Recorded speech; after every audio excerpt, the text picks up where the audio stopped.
હાય friend, જો આજે રામનવમી છે એટલે આજે આપણે રેલી જોવા વહી ગયા હતા એટલે બપોરે પૂરી નથી બનાવી એટલે જો અત્યારે પૂરી બનાવવાનું કામ ચાલુ છે ને શ્રીખંડ લઈ આવ્યા છીએ તો શ્રીખંડ પૂરી આજે જમવામાં રાખવાનું છે તો જો હું પૂરી બનાવું છું. અમારા શિવુભાઈ પૂરી કાપતા જાય છે જો આટલી બનાવી છે અને જો આપણું પૂરીનું કામ ચાલુ છે. જો બતાવું તળાય છે એટલે પૂરી બપોરે બનાવવાની હતી તો બપોર ટાઈમ આવ્યો આપણે વહેલી જોઈ ગયા હતા એટલે 12 સાડા 11 વાગી ગયા. ઘરે આવ્યા તો બનાવવાનો સમય જ નતો. સાંજે બનાવીશું. હવે જો આપણે આ તળવાનું પૂરી શરૂ કરી દીધું છે. જો હવે પૂરી તળી વાળવી આપણે. પૂરી તળાય છે એટલે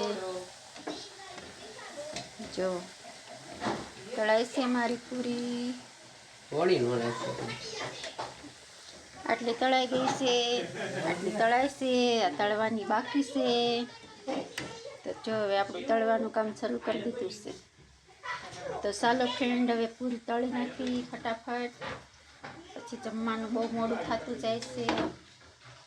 શ્રીખંડ આપણું આવી ગયું છે. શ્રીખંડ નહીં હશે મઠ્ઠો. શ્રીખંડ થોડુંક ચીકણું હોય એટલે આપણને ઓછું ભાવે છે, મઠ્ઠો થોડોક ચીકણો ન હોય એટલે વધારે ભાવે. જો અમારા શિવભાઈ અંબાવે છે એમને પૂરી. જઈ લો. એ ભાઈ શું કરો છો?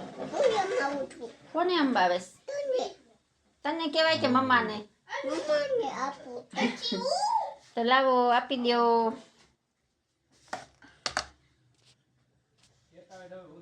જો જીવન ફ્રેન્ડ ડોકાય છે.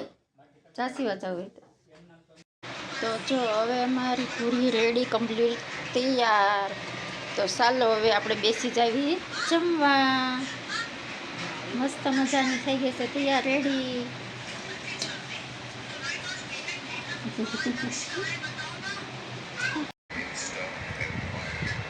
જો અમારા કપિલભાઈ જમવા બેસી ગયા છે. જો એને બેસી દીધું. તો ચાલો અમે જમવા બેસી ગયા છીએ. જમી લેવી. આ બાજુ કપિલ બેસી ગયા છે, આ બાજુ રાજ બેસી ગયા છે. હવે આ બાજુ આપણે બેસી જાય એના મારા શિવુભાઈને ચોજી રમત જ હોય હંમેશા. શું કરો છો ભાઈ?